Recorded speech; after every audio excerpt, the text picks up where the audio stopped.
What's up, people? So this is to add to my video log on my 3.5 days fast. I've been starting to feel the kind of trembling in my body a little bit. I've been drinking water with apple cider vinegar, half a lemon, and turmeric, black pepper, cayenne pepper, then magnesium salt, and a salt mix that is rich in potassium salt. I wanted to add to this that usually during intermittent fasting or fasting in general, sometimes you feel weak, and this is usually, or weak or headaches. This is usually related to the lack of potassium salts in your body. There is an equilibrium or a balance that should be present of sodium and potassium salts. This is connected to the sodium potassium pump within your cells, and this is how they exchange liquids through osmosis within them. And if you don't have the proper balance, you feel weak, you get headaches, and so on. Yesterday, I don't know if it could be considered cheating, but as I was feeling starting to get weaker or starting to feel weakness, I went into making some, not making some, we had it already produced, but warming up some bone broth that I had done. And and I put some salt in it and enjoyed that. It's not solid, though it is said to have certain proteins that are very beneficial and that will help you within the correcting or repairing of DNA structure mistakes or something like that. And so, bone broth is one of the things that you can take if you're doing the fasting or intermittent fasting for health reasons. And this is mainly the reason that I'm doing. I want to cleanse. I want to repair my body, heal my body. I'm not really looking into losing weight or losing fat. Though, if your body is fat adapted, and bone broth is usually very rich in fats, you stimulate your body to use more of the fats as a fuel, so you get better into ketosis. And when you're in ketosis and your body is adapted to it, and you've gone through the adaptation, the metabolic adaptation of using carbohydrates in the form of glycogen as fuel and moving into fats through ketosis or ketogenic state, metabolic state, that switch sometimes feels a little bit like trembly, and you feel weak, and you might have, some people talk about the keto flu. Bone broth helps you a lot of getting through that.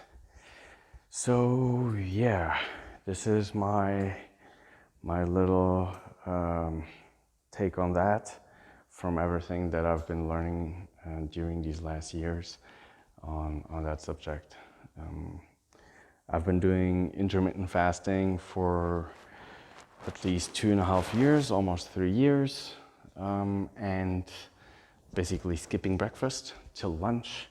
Many days I've done OMAD, 1 meal a day, and I've been doing also many 1-day fasts and 2-day fasts or 2.5-day fasts.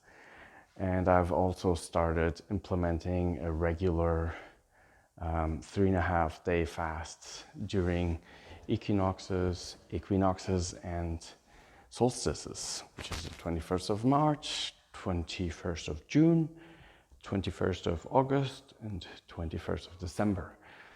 These were the dates that usually or traditionally older cultures here from Europe used to do, like religious and spiritual fasting. So yeah, I also do it for that purpose. One of the reasons for fasting being something that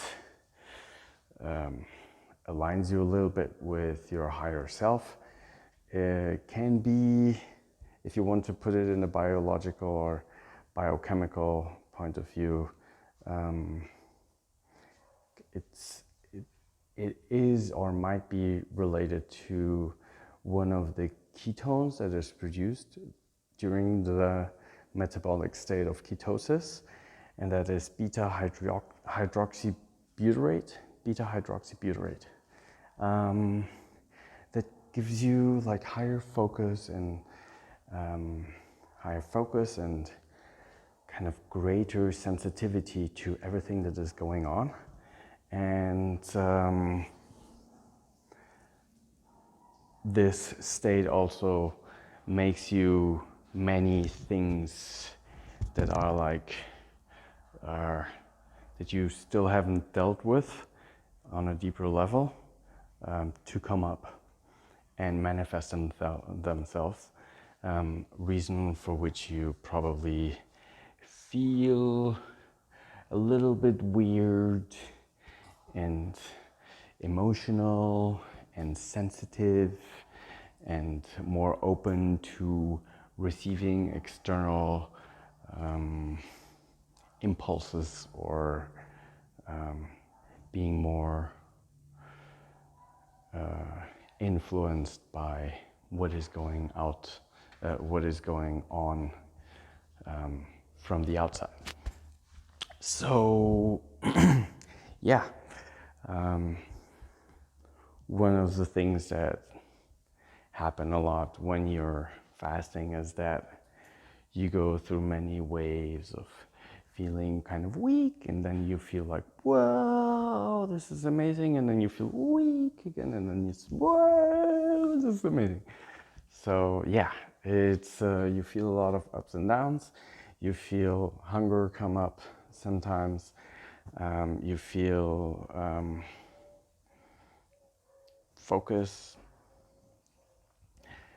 Well, one thing that I wanted to say regarding hunger is that hunger is only a form of your body expressing that this hormone called ghrelin is up. Ghrelin. And ghrelin, and basically your whole body, it works with memory. So usually your body knows at what times you eat, and at those times ghrelin goes up. And then it reaches a peak where you're the most hungry, and when ghrelin goes down again, you kind of forget about it if you don't eat, right? So many people have probably had this experience of they're hungry, but they're still working on something, and they just continue on working, and then all of a sudden the hunger, they forgot about it.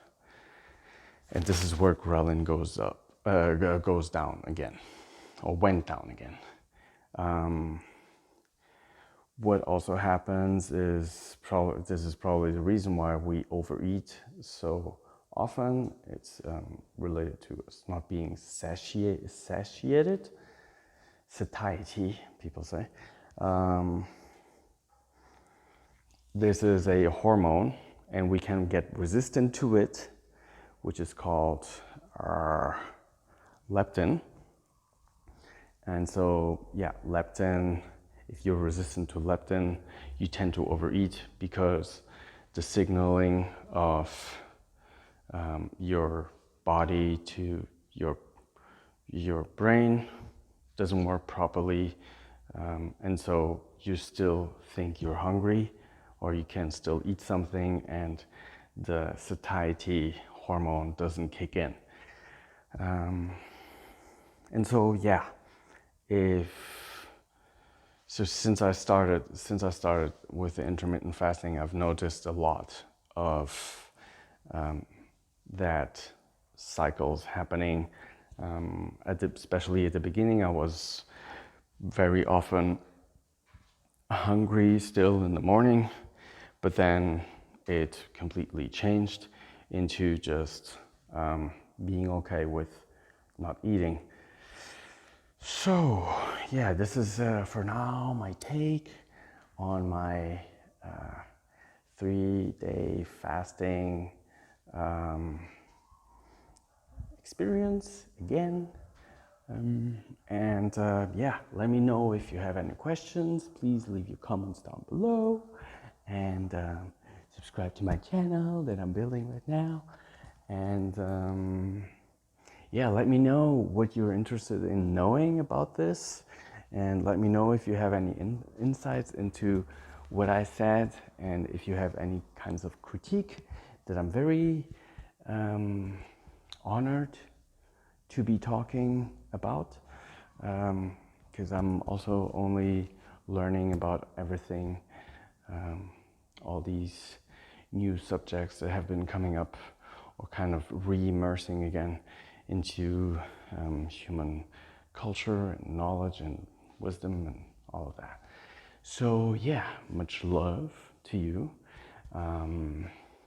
Remember, I actually didn't notice anybody talking about the equinox, but the equinox has happened. So we're officially on the peak of spring.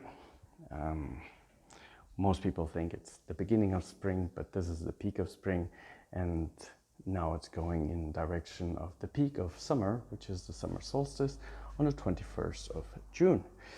So, yeah, much love.